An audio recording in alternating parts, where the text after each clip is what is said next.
regular reports from death row. This is Mumia Abu-Jamal on your public radio station. That recording was withdrawn from broadcast on National Public Radio after protests by the police. It was recorded by a man who faces death by execution. While a number of people believe this sentence is just, a growing number believe he deserves a new trial.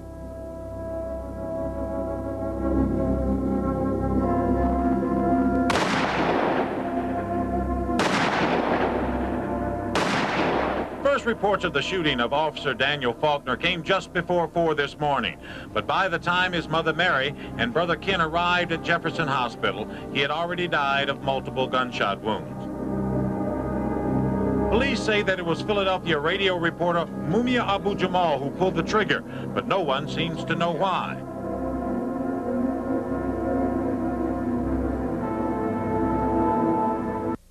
Try to enlighten our community and the public and bring you up to date on a case that's more than 25 years old. I call it Framed. At the end of this program, you can determine yourself what you think about it. First of all, as you saw earlier, the clip from 1981, and now we bring you up to date in 2007. My distinguished guest today is Professor Retired Chuck Stone. Chuck, welcome. It's always a pleasure. My pleasure. It's a privilege. Yes. Today we're going to discuss the Mumia Abu-Jamal case, which a lot of you are familiar with, and for those of you who are not, perhaps you will learn something today. Being a case of international importance, too. Absolutely, absolutely. I'm originally from Philadelphia, where this case or incident took place, and Chuck was also, you were the editor? I was the senior editor of the Philadelphia Daily News and a columnist as well. At the same time. So we're both kind of personally touched with this. Chuck, welcome to the show, and you were there.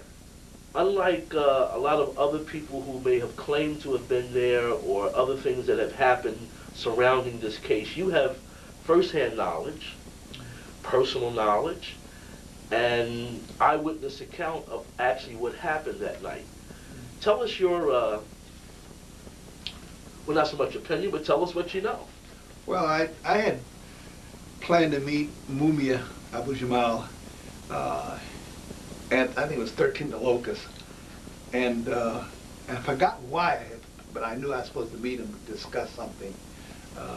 And how long had you known him? Oh, I knew him for a long time. He and I were two of the founding members of the Philadelphia Association of Black Journalists. Okay. And he had a radio program, and this deep, resonant voice, and he could have been president of the association with no problem. He had a lot of respect. The people wanted me to be the president because I was one of the founders of it. But there was a big movement to get Mumia, and I was willing to step aside. But Mumia said, no, we will wait and make a decision, because when we had the first meeting, there was a number of people that wanted Mumia to be president. And he could have won. He could have been the president. But he says, no, this is not fair. We're going to wait till we get a full complement of all the reporters, and that's how I got to be president. So as you have heard or read, or perhaps you know, Mr. Jamal was charged with shooting police officer Daniel Faulkner. However, over the past 25 years, so many questions have come into play that really it's kind of hard to see that this person is guilty as charged. It's an international movement to free this young man. And as I said, Chuck was there that night. He was actually on the scene. You actually talked to Mumia in the hospital. Yeah, I went to see him in the hospital after he got shot. He was, okay. I was talking to his brother, and his brother was being frisked. Bill was being frisked by Faulkner, and Mumia came running across the street. I went to see him in the hospital 2 days later, and he was sitting up in the bed. I said, Mumia, you didn't kill that cop. He just looked at me and he grinned. He said, hey, bro, how you doing? I said, you didn't kill that policeman. But I didn't say, your brother did it. I just said, you didn't kill that policeman. Do you think he was even capable? No, if you knew Mumia, no, he was a very peaceful person. Right. That's why, yeah, family man. If I knew his wife, but in fact, the only two people there were three people who could be admitted to see him at the hospital. His wife, myself, and a black reporter from a black radio station. We were the only three there. And then because there was a policeman standing outside of his hospital room. And as we know now, in the year 2007, all of the hidden facts have come to the front. And there's just no way that this is the actual shooter. Why do you think the police department and the court system, as well as the judge and prosecutor, were so convinced that it was him? Well, first of all, when a policeman is killed, that's the most horrendous crime as far as the police department is concerned. They've got to affix blame, indict somebody. And Mumia was a convenient target. He was militant, he was outspoken, and he had charisma. That's the other thing. Mumia had charisma. Yes, he did. This deep, resonant voice. He had a beautiful speaking voice on radio. And but that's why I think they just had to blame somebody, indict somebody. Do you think it's gone beyond race? That it's... No, it's fixed on race. It stops. It's a racial thing. It stops there. It's a black person involved in the shooting of a white policeman. Had it been a black policeman, or had it been a white person killing a black policeman, this thing would have died out. No problem. Yeah, and it's still ongoing and ongoing. For those of you who have knowledge of this case, if you know anything about the trial, so much misconduct involved, so much cover-up, fraud, from the judge, the prosecutor, down to the Philadelphia Police Department. Certain evidence was not admitted by the judge. Oh, he wasn't allowed to represent himself. Exculpatory evidence was not admitted at the trial. So you think that all of that was the cover-up? All of that was involved in the conspiracy to convict this man? Because it's hard to see that he's guilty considering all of the other facts that have come out. Later on in the show, we have another eyewitness who was there, and we're also going to bring you a videotape confession of the man who claims to actually have shot the officer and why he shot the officer, because Mumia didn't have a motive. No, really? Well, he didn't read the kill the officer. Right. He didn't really have a motive. So we're going to take a look at this next. Say now about the murder of Officer Faulkner. I am absolutely innocent of the charge I was charged of. I'm absolutely not guilty of the charges I were convicted of.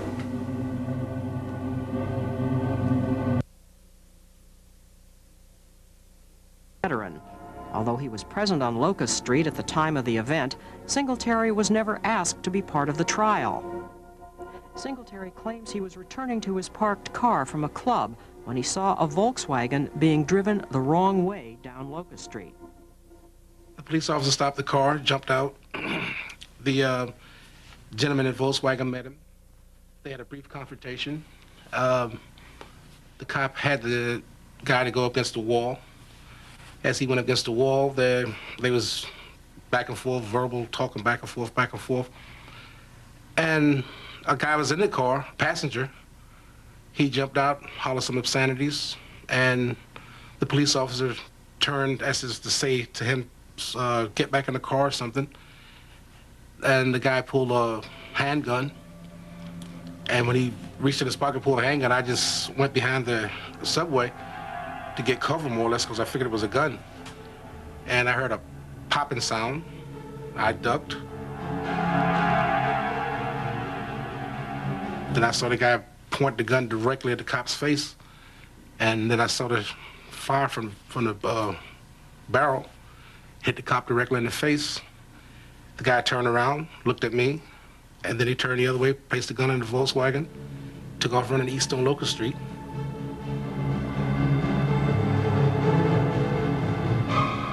another person appeared, and he asked me where was the guy driving the Volkswagen. I said, he took off running down the street.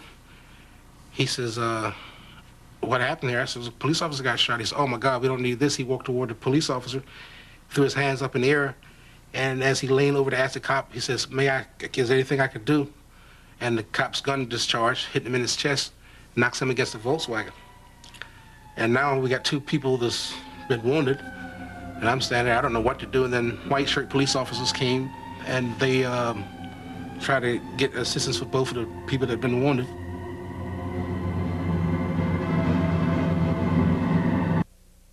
By the police down to their headquarters to make a statement.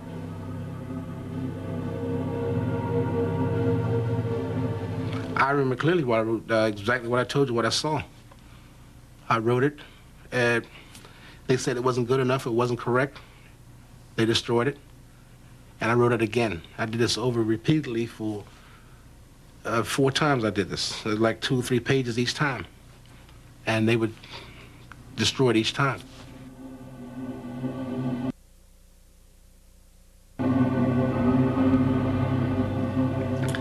While I was there, was one police officer sitting there. He had a little slapstick he kept hitting his hand. The other guy was standing behind me. He had one. They kept kicking the chair.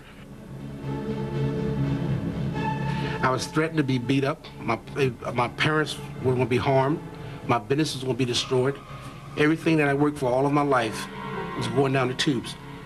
I was told, basically, this guy's not worth it. He's a scum of the earth. I don't know why you taking up for him. You know, we know who did the shooting. Look, we got this guy. We're going to put him away. You're going to do what we tell you to do, or you won't be no good in the city.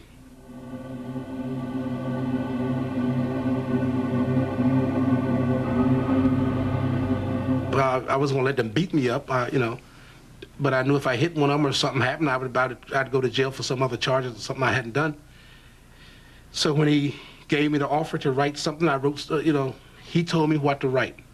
He told me word for word, that's what I wrote, that's what the guy typed on the paper. I signed the paper, 2 sheets, and I left.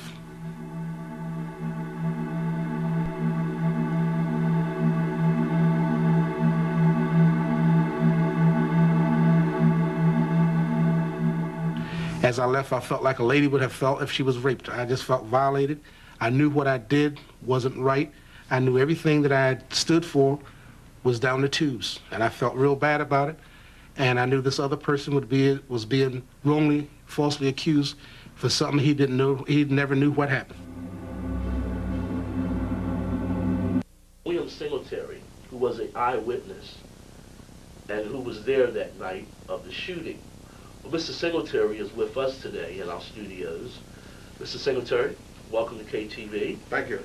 And as I said, we have eyewitnesses here today, not hearsay or someone calling in and telling us facts. We have the actual facts here. Mr. Singletary, now we've heard your testimony on the tape.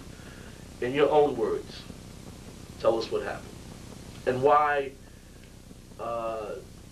what the police said happened that way. Right. So you tell us what happened, because you were there that night. Well, about, I guess it was about almost 4 o'clock. I observed a Volkswagen. In the morning, 4 a.m. in the morning. About 4 a.m. in the morning. Okay. The 9th, morning of the 9th, I guess. December. 1981. I observed a Volkswagen that was coming in my direction, was headed south on 13th Street, which runs north. Loud muffler and making a lot of noise. And right behind it was a police car number 610.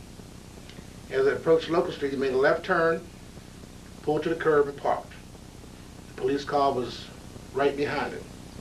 The police officer got it from the car, yelling and screaming obscenities and racial epithets. It just kept hollering and screaming. The young man got out of the car and complied with his wish to stand up against the wall and be frisked or whatever. As he was being frisked, there was a passenger in the car. Very tall young man, 6'4", 6'5". The gentleman who the police had frisked was identified as William Cook, Billy Cook. And the guy yelled to Billy that, hey, Billy, we don't have to take this stuff from these racist police officers, blah, blah, blah, whatever. And I got closer. I said, well, this here could be I could get my tow trucks busy or something, you know, get this car out of here.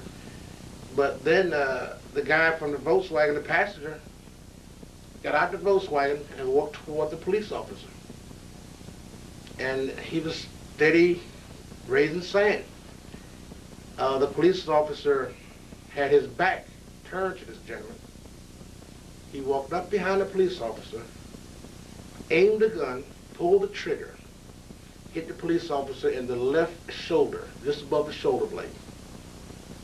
At that point, the police officer turned to his left, started to pull his gun, and the guy aimed at close range and hit him right below the eye. Shot the police officer. Shot the police officer in the face, right above the eye. So, just stopping right there eliminates Mumia completely. Right, Completely eliminates him. right. However, he is accused, tried, and convicted, and is serving on death row. So, as an eyewitness, was your story ever told, or was this story ever told to the police? The night in homicide, that morning of homicide, it was told, and the police said, no, that's not what we want to hear. Okay. We'll write the story, and you sign what we print. And that's the way it went down. That's the way it happened. And after 25 It years, was a coerced confession. Coerced. Coerced, they said coerced. Coerced, yeah, It wasn't coerced, it was threatened. If I didn't do it, I was going to go below. and at this time you were a businessman in Philadelphia, I owned a you couple- were a Vietnam veteran, Yes, sir. family man, Right. so you really had no reason or motive to lie for him or against him. I didn't know that man from a can of paint. Right. You just happened to be there and wanted to tell what you saw. Right, exactly. But the police would not let you tell the truth because it didn't match their theory Right, of what happened. right. And Chuck, you have history of the police corruption as far as witnesses and I've written about it. I wrote about it in my columns. In fact, the Philadelphia Inquirer won a Pulitzer Prize about police corruption, and they quoted my columns about the police. Because one of the first things I did was when I arrived in Philadelphia, I immediately began criticizing and attacking Frank Rizzo, which ironically we became good friends later on. okay, I That was understand. his solicitation. We used to invite me to have lunch, and we'd walk down 15th Street to the boulevard there, and so people could see us together. For those of you who don't know, Frank Rizzo was a police commissioner at that time and whatnot. Now, since the three of us know and really believe that Mumia did not commit this crime, why do you think it's been able to go on and nothing seems to be able to penetrate this wall that the prosecution or the courts and the police have put up around him? You know, we all want justice to be served, but we don't want the wrong person. You know, we want the right person. Well, that's what we got, the wrong person. Yeah. And we as a community, what the Philadelphia police did and what they do, you know, it's fine. They are hired to protect and uphold the law, to give everybody equal justice. And it's just not happening. And we just we close our eyes and turn our backs and let it go on and hope the next time it's not me. Corruption was pretty pervasive to the point where a United States Civil Rights Commission investigated the police department, held hearings on it. And police were tried and convicted and sent to jail. So obviously there's some issues with the Philadelphia Police Department in a lot of different areas. I can't recall, were they sent to jail? I know they were tried. Over 30 officers. On Hunter Park, Huh?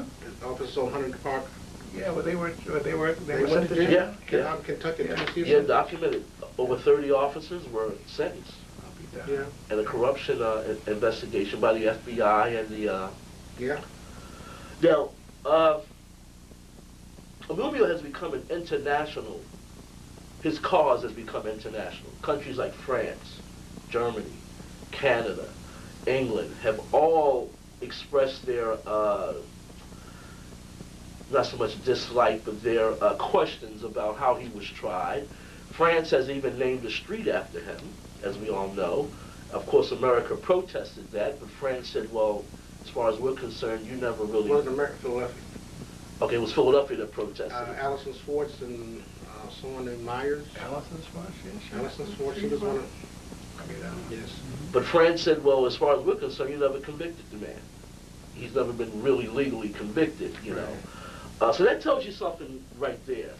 As of May of 2007, Danny Glover, Ed Asner were all in Philadelphia at a rally to try to get this thing overturned. They don't want a new trial, because once you're framed, a new trial, they just frame you up again, which is what they did to people like Hurricane Carter and various other people. I mean, once you're framed, they come back with the same evidence. I did a series of articles on Hurricane Carter. Okay, so you know that a new trial is not what they want. They want this conviction thrown out. It is wrong, it is dirty, it's been underhanded, it's illegal, it's corrupt, it's all of those things. And it needs to be dealt with.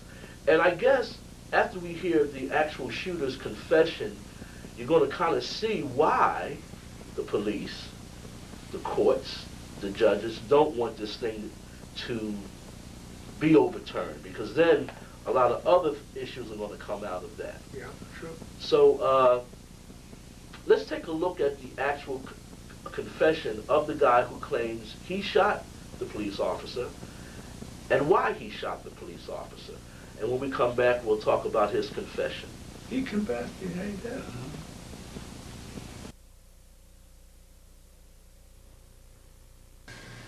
I honorably state that the following facts are true and correct. I was present when Officer Daniel Faulkner was shot and killed in the early morning hours of December 9th, 1981, near the corner of 13th and Locust Street. I have personal knowledge that Mumia Abu-Jamal did not shoot Officer Daniel Faulkner. In fact, I was hired, along with another guy, and paid to shoot and kill Officer Daniel Faulkner. I had heard that Faulkner was a problem for the mob and the corrupt policemen because he interfered with the graft and the payoff made to allow illegal activities, including prostitution, gambling, drugs, without prosecution in the Center City area. Faulkner was shot once in the back, then in the face, before Jamal came onto the scene. Again, Jamal had nothing to do with the shooting of Officer Faulkner. Before the shooting, I was given a picture. I was given a picture of Faulkner. I was told that he would be around Locust Street to check something out at Johnny D's bar in the early morning hours of December 9th. Two of us were hired for the shooting so that either of us could take the opportunity to make the hit, get the job done, and leave. The other guy gave me a .38 caliber policeman special. I also was carrying my own .22 caliber revolver. I was waiting at the speed line entrance, northeast corner of 13th and Locust Streets, at the parking lot. I was wearing a green camouflage jacket.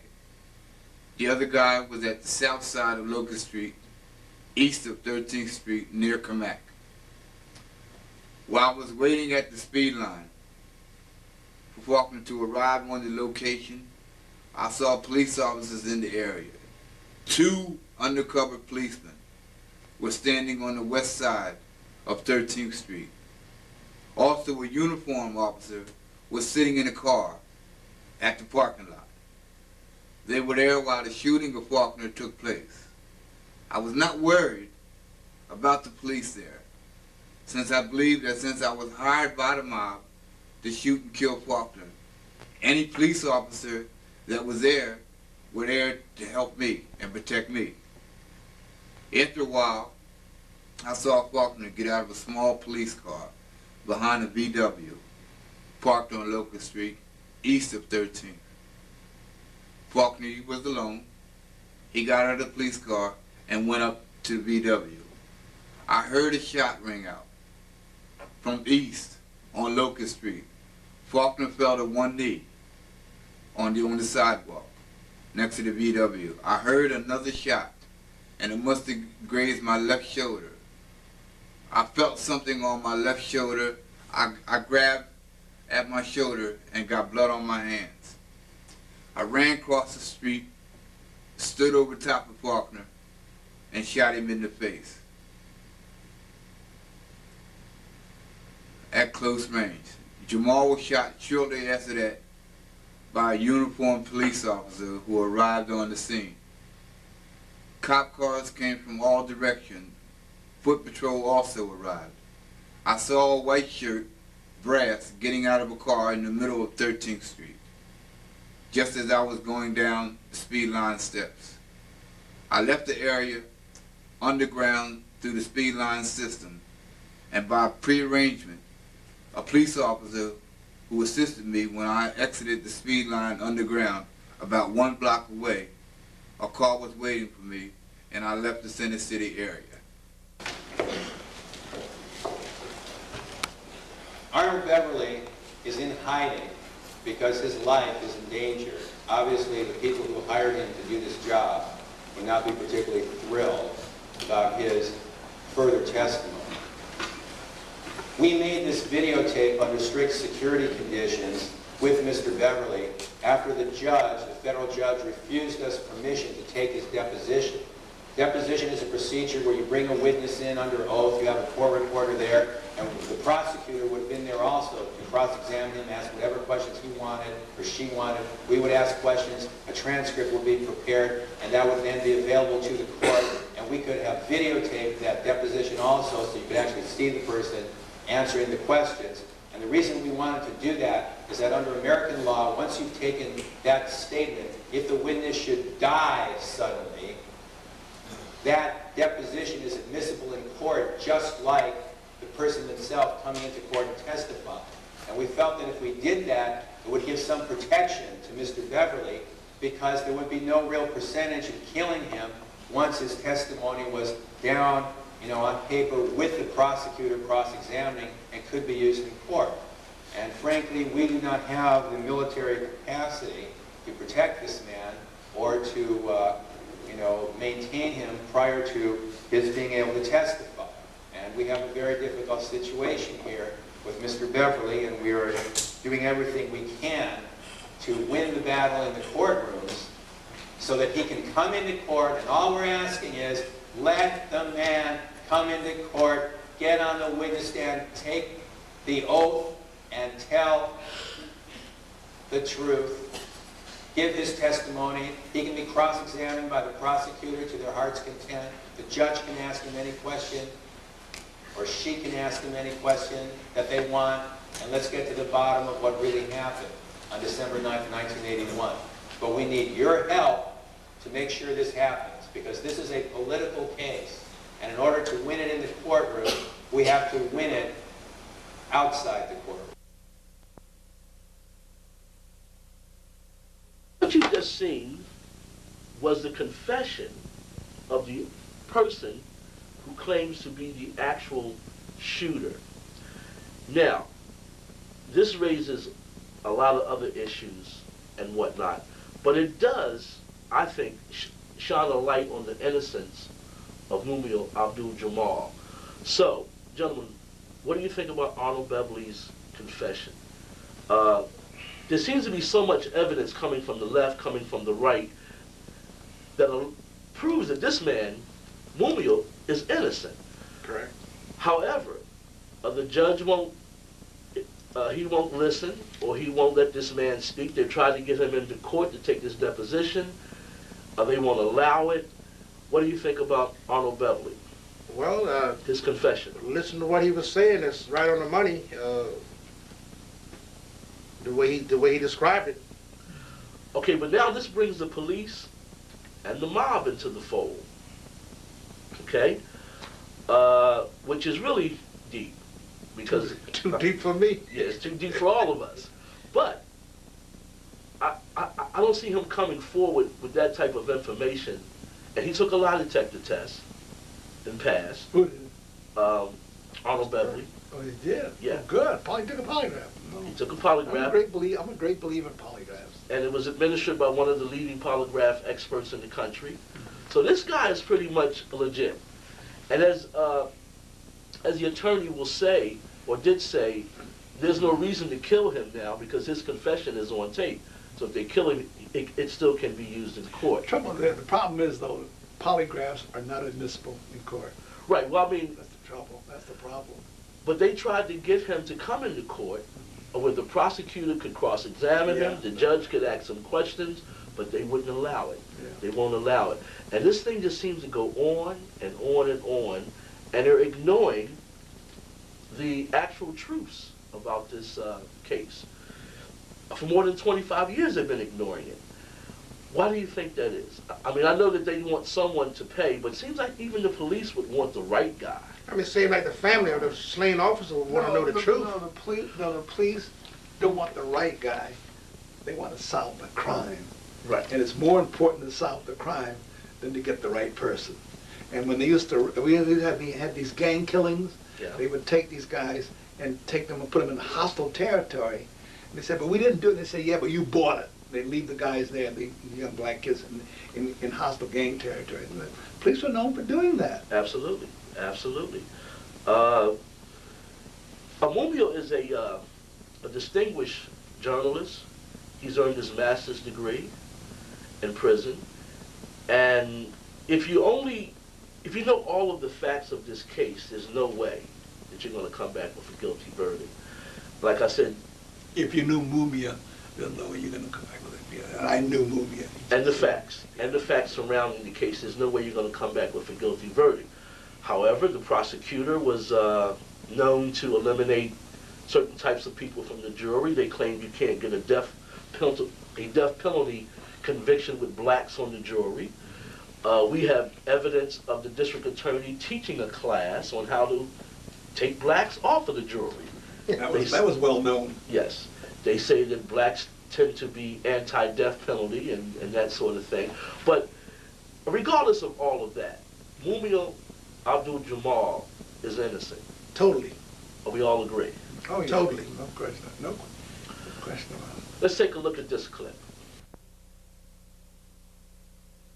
It's to you today to acknowledge some of our weaknesses so that we can transform them into strengths and then build on them.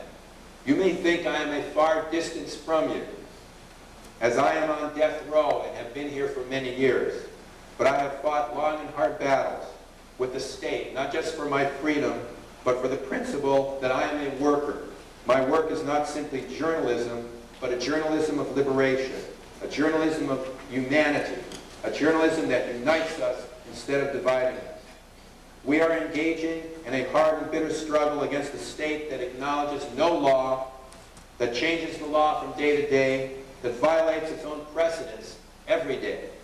Elliot will tell you in his own fashion about many of the legal issues involved here. What none of us should forget is that the law is essentially a political process. It is not about justice, it is about power. If it was about justice, I would have been out of here many years ago. If it was about justice, I would not have been convicted in the first place. What this case is about is how the state continues to use the law as an instrument of crime to achieve its political aims. In my mind and my heart, in my political orientation, I am not far from you at all. What you do every day is what I do every day. You work for a better tomorrow. You work hard to transform the present into a new reality. You work for a day when your work will be respected, when your families will be safe, when, to quote the ignoble Judge Sabo, justice is more than an emotional feeling. And you work for a day when innocence is not irrelevant. You work for a day when the state reflects your interests rather than the interests of those who own it by dint of their wealth. You work for a day when you can see the common humanity in your fellow worker first, before any other consideration. We have joined together in that struggle. For me, prison is just another arena of struggle. I look forward to the near future when I can join your struggle where you work and where you live. I thank you. On a move. Long live John Africa. Mumia Abu Jamal.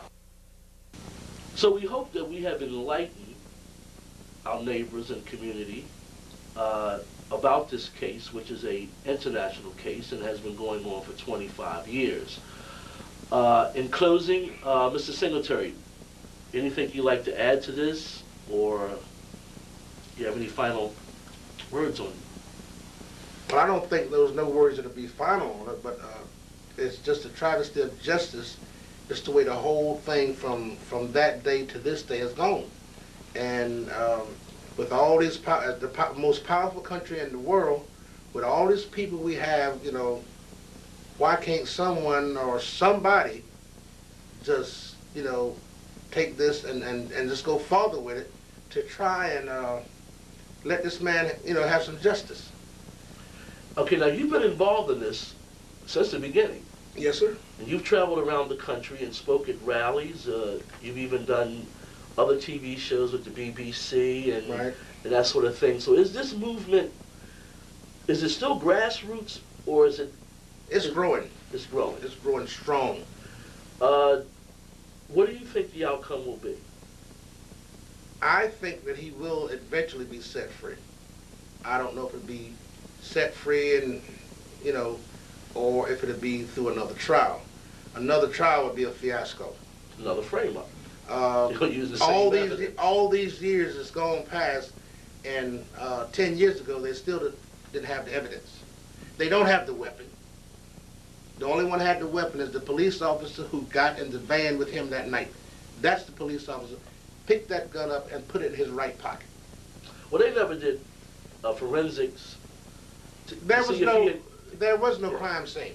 Right. It was a mob. It was mobbed. Yeah. After they finished whooping him, and like I told Mr. Stone, when they beat Mumia Abu Jamal, it would make the Rodney King whooping look like a picnic. They beat that man. They spit him, they called on him, spit on him, and they took a stick and punched in the hole where he got shot. And you know, they talked about it, you know, just kicked him in his private parts. Isn't it amazing that he survived? As I know it. I'm not talking about the gunshot. It's amazing he survived that whooping. Right. Well, yeah, of the whole. I sit there and watch his face just disfigure from that whooping, and then they try to split him in half with the pole.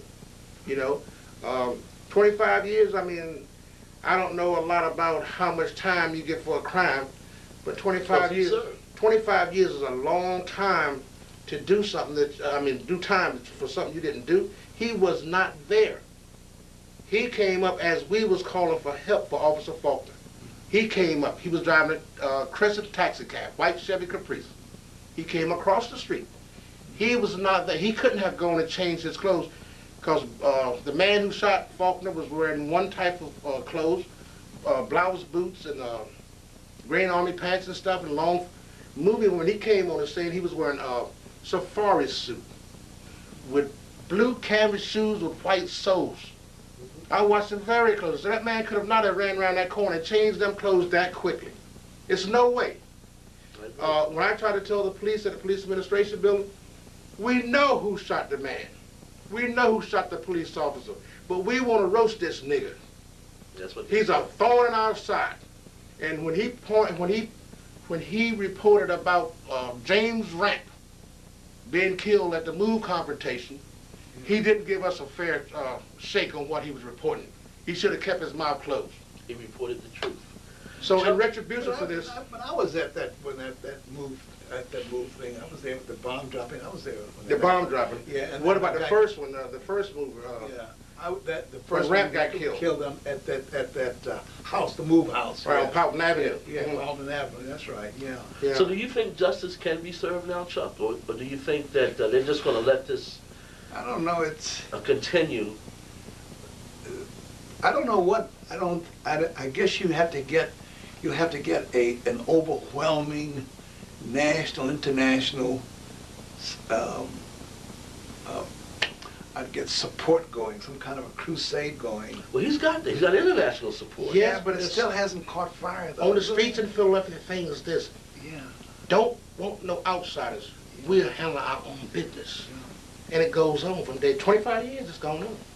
They don't want nobody from the I outside. think as subsequent administrations come in, they don't have a vested interest Right. as the others did, like Rizzo and the other police commissioners and the other captains and so forth. Castile, he is what now? President of the Supreme Court of the State of Pennsylvania. Yeah. And that's what Muriel's appeal case is right now, is in the 3rd District. 3rd District Court of Appeals in Philadelphia. What was his first name? Ron Castile. Ron Castile was the district attorney during the trial. After that, he was promoted to appellate judge, right? Mm-hmm. And when Muriel's trial would come up in the appellate court, of course he'd kick it back. Right. Now he's on the Supreme Court in Pennsylvania. He runs it. He runs it, and it's coming up again. Now, of course, if this thing is overturned and Arnold Beverly's confession is fact, shines a light on a lot of people. I know it. Police, Yeah. the mob, but more so the police. Yeah. And I believe, having personal friends in the Philadelphia Police Department, that even they are under this cloud and don't know it, because they don't really have a vested interest in to look into it any further. They just accept whatever the police department But says. one thing before you go is this. You got to look at the 6th Police District and the makeup of the area it covered. Right. You Center got- City. You got Fairmount Avenue.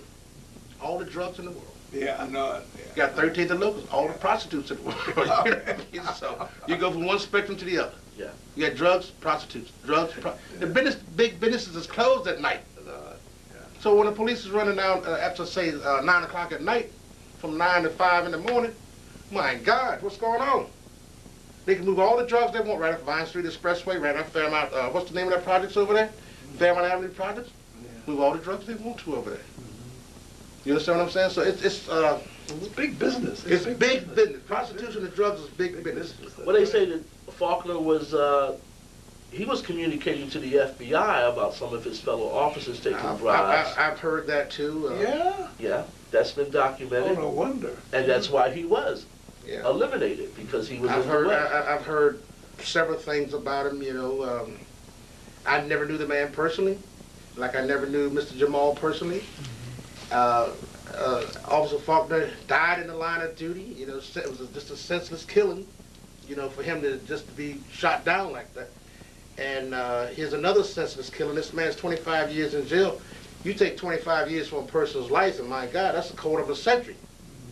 For something you didn't do, this man walked up on the scene and asked me, this is my brother's car, where is my brother? And if he'd have been on the scene, if he'd have shot the police officer, he'd have known who his brother was. He would have known that. So this man knew nothing about this officer. He knew nothing about nothing. And what Billy Cook said when he got out of the car is that you people have been harassing me all week. You burned my little stand down. Yeah. And you destroyed my property. You know, and the officer was very belligerent, you know. And the whole thing was uncalled for. So in closing, once again, we all in America want justice, but we don't want corrupt justice, because that really doesn't serve anybody. What we want are the facts to be on the table so that everyone can see them, and for an innocent person to be released is what we want in America. We don't want the wrong person serving time for a crime that they didn't commit. And remember, it could happen to anyone. You don't have to be black. You don't have to be male. You don't even have to be in the vicinity of the crime. It can happen to you. A frame-up is when they take you and put you in the frame, make you be a part of that crime. And as an American, that scares me to death. The criminal justice system currently is arrayed against minorities particularly, and not with the DNA that we have to determine whether or not somebody was guilty with DNA. And more black men have been released from prison, over 100, because of DNAs. They were convicted. They were convicted on But- so-called evidence. We know there's a problem with the criminal justice system in America. Just look up at the top, the Attorney General right now. He fired 8 people and don't know who he fired and why. So we know we got problems, man. We got big problems. And he's dumb, too. We got big problems. Yeah. So to get back to Philadelphia, to get back to this case here, you know, if someone don't step up to the plate and say, listen, I don't care if the police gonna boycott me. They wanted to boycott HBO for showing that piece they did on me. They wanted to boycott HBO. You know, they wanted to boycott someone about writing a book. You know, and the whole thing is this. If you don't have nothing to hide, let the people speak. Let the man be heard. Yeah. Don't make a mockery of his trial and say he was disorderly. His life is on the line. Let the people speak. Let the people speak. John Milton, the great philosopher, once wrote in Areopagitica, let truth and falsehood grapple. Whoever knew truth put to the worst in a free and open encounter. The truth shall Let set you truth and free. Yeah, it shall set you free. The truth shall set you free. Let the truth be heard. I said that. So eventually, and hopefully, the truth will be heard in Mr. Jamal's case. And when that day comes, and I believe it will come, I think so. we're going to come back. Okay. And I we're think gonna so. I'd be more than talk glad. about I'd be that. more than glad to come We'll back. celebrate, yeah. Yeah. William Singletary, an eyewitness of the shooting. Chuck Stone, Mumia's mentor, and also an eyewitness there on the scene. And we also heard from Arnold Beverly, the confessed shooter. So we hope you will get something from this and walk away with a different point of view about this whole case. We thank you for watching KTV. And keep Keep an open mind.